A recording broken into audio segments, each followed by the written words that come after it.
Halo semuanya, hari ini kita akan menyelesaikan soal bab listrik dinamis. Pada soal kali ini diketahui rangkaian listrik sederhana dan yang ditanyakan adalah ketika seluruh rangkaian ditutup, tetapi sumber tegangan dipasang, apakah ada arus listrik yang mengalir? Untuk dapat menjawab pertanyaan kali ini, kita harus mengetahui bahwa arus listrik merupakan muatan listrik positif yang mengalir dari potensial tinggi ke potensial rendah. Besaran pokok arus listrik adalah ampere, dan besar arus listrik adalah banyaknya listrik bermuatan positif yang mengalir di suatu penghantar per satu satuan waktu. Untuk saklar sendiri, pada keadaan membuka, saklar tidak dapat mengalirkan arus listrik sehingga lampu tidak bisa menyala. Sedangkan pada keadaan menutup, listrik dapat mengalir sehingga lampu dapat menyala. Rangkaian listrik ada dua, yang pertama adalah rangkaian tertutup. Dalam keadaan rangkaian ini, arus listrik dapat mengalir ke dalam rangkaian tersebut.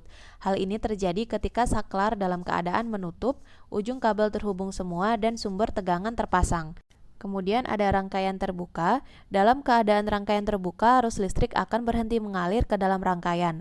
Hal ini terjadi ketika saklar dalam keadaan terbuka atau ujung kabel ada salah satu atau semua yang tidak terhubung atau sumber tegangan tidak terpasang.